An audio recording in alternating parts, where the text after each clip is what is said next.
my soon-to-be ex-husband humiliated me on our wedding day and met his karma instantly. It had been 2 days since my wedding day. I'd already been with him for 4 years, 1 year of which I was engaged. It all started a few months earlier when I noticed my husband Jake watching prank videos. Oh dear. Among other things, these videos showed embarrassing photos of the bride being played on a projector in front of the whole room, or the bride's face being smashed into the cake. I told him straight away that I didn't want anything like that at our wedding. He just laughed and said that he wasn't planning anything like that. I thought that was the end of it, but I kept catching him making strange arrangements with his friends. He suddenly wanted to choose the wedding photographer and the cake. I thought nothing of it and was just glad that he was helping me with the wedding preparations. Nevertheless, I reminded him the day before that if he did something like that, I would break up with him immediately. When the day of the wedding came, everything went smoothly until the ceremony, until the moment came when the cake was about to be cut. The whole room watched as I made the first cut and the photographer stood in front of us with camera in hand. Suddenly, I felt a hand on the back of my head, pushing me face first into the cake. Not only my makeup, but the whole wedding dress was ruined and the whole room laughed. My husband, the loudest. At that moment, the photographer took the photo and Jake said that this was now our wedding photo. I turned around, slapped him in the face and ran out of the room in tears. Thank God, karma didn't take long to arrive, and it came in the form of his own brother.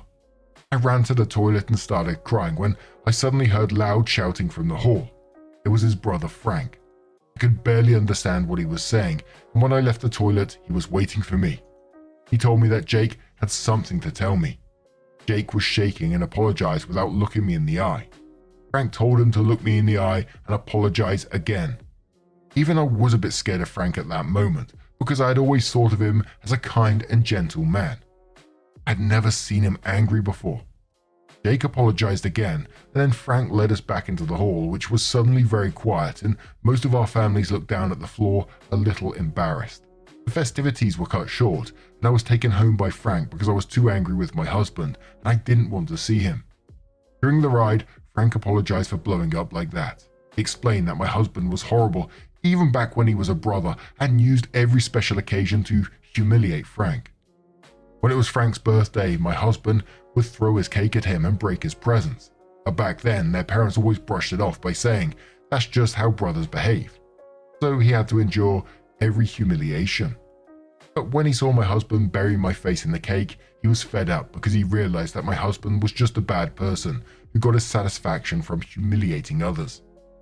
I asked Frank if he thought it would be an exaggeration if I separated from my husband, and he said no, because according to him, I deserved better, and he didn't care how his brother felt about it because he had brought it on himself.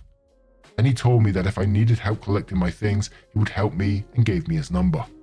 And I decided to separate from him and file for divorce and inform Jake and my family about it. Jake just told me not to do that because it was just a harmless prank. I was spammed by both his family and mine that it would be ridiculous to end our marriage over this, but I see it differently. If he does something like this to me despite multiple requests not to do it, even after promising he wouldn't do it, then I can't trust him. No matter what he promises me, I have to assume that the opposite can and will happen, and that he doesn't care how I feel about his decisions. This situation can be projected onto so many much worse situations where it'd be important for me to be able to trust him. His brother Frank seems to be the only one who supports me now, and I will go through with the divorce. Call me humorless, call me what you want, but I have given my reasons. I feel in some ways that this is a pretty simple one in that you told him time and time again, that you told him that if you do this, the relationship is over, and he chose to do it. The biggest thing in a relationship is trust. He destroyed that by what he did. But Vegetable Cod says, OP, I'm sorry this has happened, but so proud of you. You warned him multiple times and he felt it was more important to get last than be a trustworthy partner. I don't know why people think humiliation is a prank. If you have to explain that it was a joke, it's not funny. Best of luck. Yes, let Frank know he's a good man and we appreciate him having your back. 101010 Tree says he lied and was disrespectful. Obviously not the things you want in a marriage. Divorcing him will now save you from dealing with more boundaries being broken and the heartache. You deserve better. Another commenter says you told him what the consequences would be. Now he gets to live with that choice. I don't think you have to divorce. If you don't file the marriage certificate within a certain amount of time, you aren't legally married. Just make sure he doesn't file it on your behalf.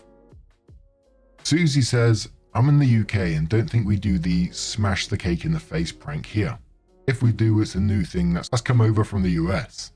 I'm certainly not aware of anyone I know going to such a wedding. It's beyond me why anyone thinks it's funny.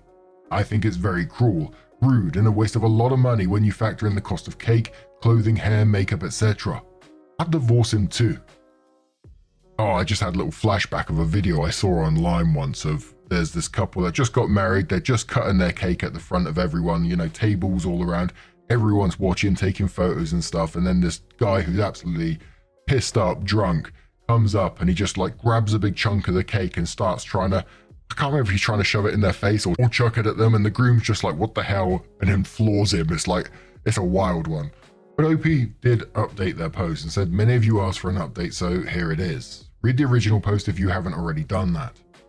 Many of you pointed out that I could get an annulment. Don't ask me why I didn't think of this earlier, but after you guys pointed it out, I planned on doing that. Haven't done it yet, but it will happen in the next few weeks. It will probably be much more easier than a divorce. With that being said, what happened now? So, a day after I wrote the original post, I went to Jake's apartment to get my stuff. I slept over at best friend's house in the meanwhile. Of course, I also took up Frank's offer to help me getting my stuff.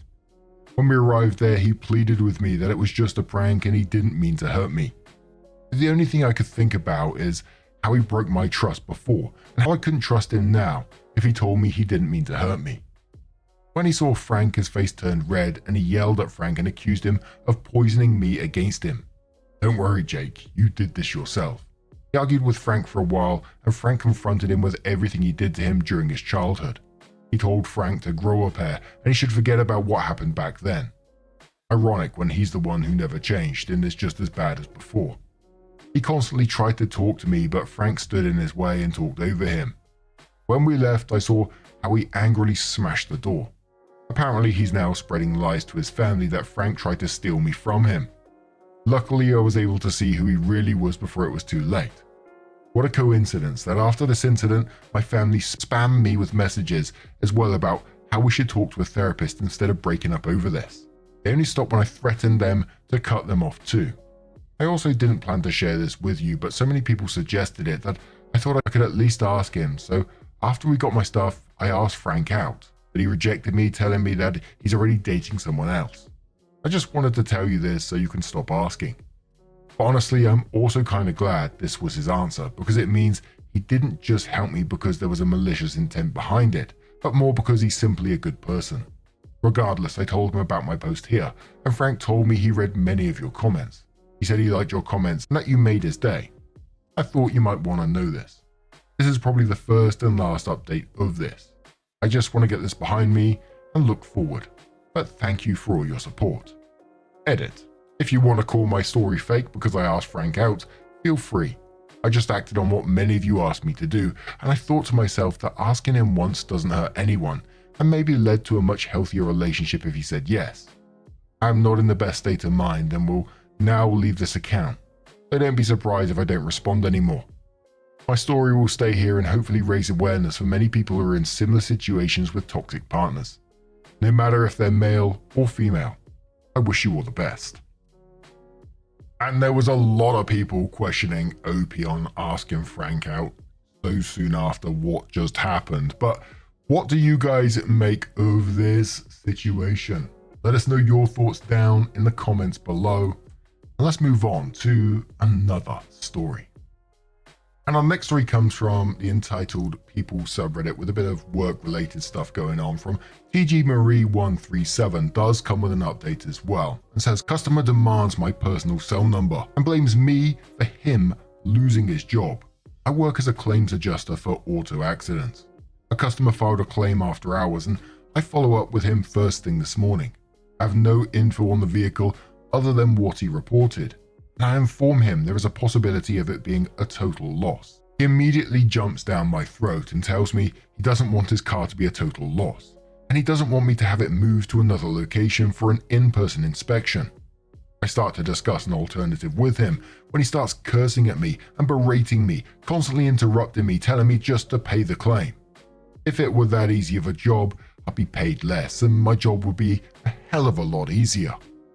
I explain that per his insurance agreement, we have to inspect the vehicle before I can make a payment for his claim, and we need to see if it is going to be a total loss or repairable. He continues to be an arse, so I inform him that I will disconnect the call and try talking to him again when he has regained his composure.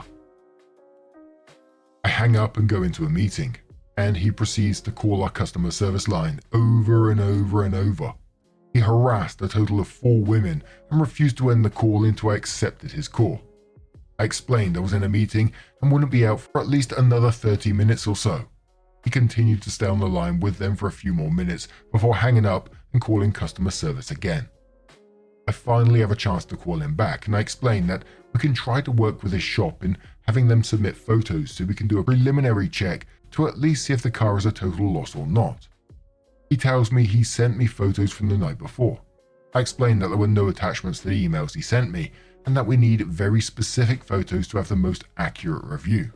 He proceeds to tell me it's my job to call the shop and request them, which is what I told him at the start of the call anyway. He then demands my cell phone number. I explain that I don't have a work cell phone.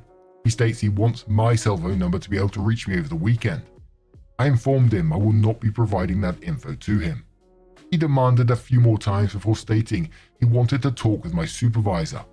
I stated she was already informed of the situation and would be reaching out to him when she is able to. I'm not allowed to give out her contact info. He tells me that I need to have her call him immediately. I remind him that she is my supervisor and I cannot dictate her schedule. He proceeds to try and keep me on the phone until his demands are met. I inform him that I'm going to disconnect the call if there is nothing further to discuss, and he ends the call. I called the shop and they also gave me attitude, stating that I was keeping a good man from his job and that I shouldn't be wasting his time like this. I asked if they could email the photos to me just so I can get it done, and they say they will. I have an uncommon last name, so I made sure to spell it out for them multiple times, since it is part of my email address. 2 hours before I leave for the day, I still don't have the photos. I text the customer and let him know, and he told me that he would call them. 5 minutes before I'm supposed to leave, I call the shop again and don't get an answer or option to leave a message. I text the customer and let him know that photos aren't received yet, and we won't be able to move forward on his claim until Monday. He starts blaming me for working in a different time zone, stating it isn't fair that I work 3 hours ahead of him. I explained that I don't work 3 hours ahead of him, I'm just 1 hour ahead, and the shop had all day to send me the photos needed. He now states that since he doesn't have a rental, didn't purchase the coverage, he's going to be fired on Monday, and it's all my fault. I offer to set him up with a discounted rental, and he tells me he doesn't have a rental company in his area, but it's still my fault for him losing his job. Goodness gracious, I'm so sorry to hear that. You mean to tell me your employer is so heartless as to fire you for missing a workday unexpectedly when it's your first occurrence or infraction with them? You may want to contact your State Department of Labor then. He tells me I should just pay the claim, and I'm holding up his claim for no reason to make life difficult for him. I would wonder what he thinks happens to adjusters who don't follow due diligence on a claim and just pay it. We don't get cookies, that's for sure. In fact, we face termination with our employer, fines with the state the claim was handled in, and possible jail time. Oh yeah, and our employer can sue us for the money we pay to the customer without authorization. And if the customer knowingly cashes the check when they know their claim wasn't supposed to have been paid out, they get reported to the federal government for insurance fraud and sued by the insurance company for repayment of the claim. I guess I'll see what he has to say on Monday. My supervisor has been reading my notes and keeping up to date with the claim, and she is going to have a very fun conversation with him, especially when all the calls exhibiting his bad behavior were recorded. ETA, this is a single vehicle accident where the customer hit a large object in the road that he absolutely should have seen. I won't state the specifics in case he's a Redditor. He did not file a police report, and he wanted to send me photos from the scene of the accident, which took place at night, and became more irate when I stated I needed a VIN photo from the sticker inside his driver's side door. Update, not too much going on, which is unexpected. It's been radio silence from the customer, and I don't trust it. I'm expecting a full blow-up. My supervisor called him and left a message yesterday, but he hasn't called her back either. She informed me that I have her encouragement to put him on written-only communication. I don't have to answer his calls anymore. She also stated that if he threatens me, which I'm not sure if he will or not, she will get our security team involved. I can press charges against him with his local police, as these are recorded calls. I called the shop today and spoke with the owner. I explained how the rep I spoke with on Friday acted very unprofessionally, and he informed me that the customer had apparently been calling her non-stop on Friday and harassing her as well, because she somehow thought it was a good idea to give him her cell phone number when he demanded it. The owner is an old friend of the customer. You all called it. But he provided this info very freely and stated that after this repair they aren't friends anymore, and he will blacklist him, as the rep I spoke with is his niece. I got the photos, and there were several very thorough photos. It is pretty minor damage, and it is clear that he ran into something on the road. I can't give specifics, but it was a metal object that happened to be laying in the road that got wedged in the undercarriage. They had to pull really hard to get it unstuck, and the shop sent me a photo of the very warped item as well. Redditor sleuths also called that he has a huge custom item that was not on the policy. It's a bed cover for his truck, but there was no damage to it, and even if there was, we wouldn't cover it if he didn't have endorsement for the custom equipment. I ran this SIU, Special Investigations Unit, and while they agreed that the customer was acting shady as hell, they didn't have enough info to start an investigation, and they stated that since it is a single car accident, we would still be obligated to cover his repairs even if he was lying. There are several states where we can deny a claim if the customer lies about how the accident happened, but sadly, this is not one of those states. I've texted the customer to let him know I got photos and that I was in contact with the shop, but he hasn't responded, and it's radio silence. Either he's really embarrassed about his actions, as he rightly should be, or he's a ticking time bomb that's going to explode near the end of the week when I'm at my busiest, just to tell me in detail how I made him lose his job. We shall see. This will probably be the last update, but if anything else happens, I'll be sure to let you know. I truly appreciate the support and collective what the fuck from everyone, as it confirms I'm not just being crazy or sensitive. The one poster who told me that it's my job to handle this sort of thing, I've been trained for it. 1, I've never been trained for this level of crazy, and I challenge you to find anyone short of an orderly at a psych ward to be trained for it. And 2, it is my job to get cars fixed, not to deal with harassment and bad behavior. Let this be a reminder to everyone to be kind to others, especially the disembodied voices on your phone providing a service to you. And we do have another update to this, and I always think, like OP talking at the end there about, talking to someone on the phone, etc., etc. And no matter what, if you're frustrated on the phone, I always make it a point. So this is just coming from my point of view, because I've certainly faced frustration on the phone with certain places before. When you're getting passed from customer service to customer service, it can be extremely frustrating. I always make a huge point though of being upfront with people and saying, look, I'll start off just by telling you that I'm incredibly frustrated right now. I'm not frustrated at you, however, so please do not take this personally. I can remember myself saying that a lot when I was trying to help deal with my dad's illness and was calling around the hospital, getting passed from department to department, trying to get certain medications for him. And you spend hours in the day trying to get through to certain people. Incredibly frustrating. And I find most of the time, if you come at people with that sort of attitude and you're just saying I understand that it's not you personally, they're a lot more receptive. OP's update says, I appreciate all the support I've received so far, and I did get a few messages requesting an update. As I expected, the quiet didn't last long, and the customer was indeed a ticking time bomb. The shop got me the info I needed to complete an estimate for repairs, and the owner explained that he expects he most likely will find additional damages that he will contact me for once he knows. He again apologized for his niece's behavior when I called the shop the first time and stated he's no longer friends with the customer. Special Investigations Unit did review the claim and stated that there wasn't enough evidence of fraud, so no dice. I texted the customer to see if he wanted me to issue payment to him, or the shop directly. He immediately demanded I call him as he didn't agree to the estimate amount. A bit of info on how auto claims process works for payment. One insurance company creates an initial estimate based on what they can see of the damages. 2, insurance pays an initial amount to get the ball rolling. 3, the shop and insurance stay in contact so that additional payment can be issued as needed through the process, as the shop finds additional and internal damages that might not have been super apparent initially. Sounds simple enough, right? Not for the customer. He starts talking about how the estimate from the shop is 7k and we are paying 6.5k. I let him know that we're happy to work with the shop to issue further payment as needed and explain that shop estimates are based on what they expect to see for the full repairs, and insurance pays what they can see and confirm. Not to mention, to keep insurance prices down for our customers, we try to negotiate costs with the shop to ensure that what we pay is reasonable. Before I can get 2 words out, he interrupts me and starts yelling, saying how I lost his job and I'm now denying his claim since I'm refusing to pay the amount the shop demands. I explain again that we aren't denying the claim, but this is the first of multiple payments we'll be issuing, and I need to know where to send the payment. I tell him that if he keeps talking to me like that, I will end the call. His response, of course you will.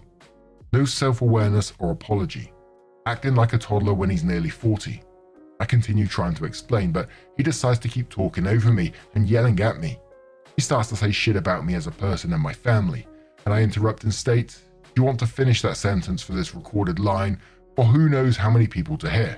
He stops, thinks, and then tells me that he hopes my husband sexually assaults me and leaves me. I recently got married, and IT is in the process of changing my name in the system. So some of my systems show my new name and some show my maiden name. It causes a lot of confusion, and so I have to explain it a lot while waiting for the updates. I had to explain it to this customer as well, so he knew full well he was saying this to a newlywed. I'll admit, I kind of snapped a bit and left my tour guide Barbie voice behind real quick. I said, "Sir, during this entire claims process, your own attitude has gotten in the way of your repairs.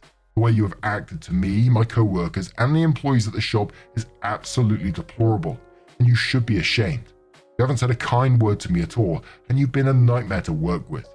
Now you say awful things about my personal life that I explained on Friday was absolutely none of your business when you demanded my cell phone number. And now you insult my husband, whom you've never talked to and know nothing about. My husband is 10 times the man you will ever be, while being nearly half your age, and he knows how to treat people with respect, even if he is in a stressful or difficult situation.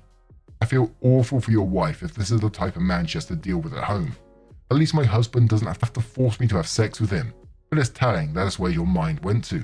Maybe you should mind your own home before you stick your nose in someone else's." He threw a few more expletives at me, but I ended the call because I just don't get paid enough. He again called my customer service team and made the poor woman cry. I took the call again and explained to him that he was now on written communication with me. He should call the customer service center, but I would never answer his calls again, and I will only respond to his emails or text messages. I then disconnected the line again. I thought that was the end of it, but turns out he still had my supervisor's contact info from when she called on Monday, so he called her up. She called me after she finished on the phone with him, and she gave me a summary. He apparently told her that I accused him of a sexual assault to his wife after he questioned the estimate that I wrote. I don't write estimates, that's our whole other department. He was trying to find out next steps when I ended his call. She had listened to his prior calls. She didn't believe it for a second. She put him on hold while she pulled the call and listened. She then tore him a new arsehole for what he said to me. He tried to say that I was worse, but she cut him off and explained that I am one of the adjusters in my unit with the highest metrics from customer reviews. I've had my fair share of angry customers and it takes a lot to make me snap. But she stated that his conduct had pushed me to the point of snapping, which she has never seen. She proceeded to tell him that she is enforcing my written contact only rule with him, as she had previously encouraged I do that with him anyway. And she stated that if she hears one more call where he is harassing an employee, she will talk with her supervisor to press charges for harassment. Unfortunately, we can't fire him as a customer because he still pays us money, and that the executives don't care how we are treated as long as we get more money. I hope this spurs him to cancel his policy and become someone else's problem. I asked if there'd be any disciplinary action against me for the call. She said, "Call? What call? I don't see any call, and I definitely wouldn't have been able to delete it if the call wasn't recorded." basically covering my ass if the customer tries to escalate above her to a supervisor or something.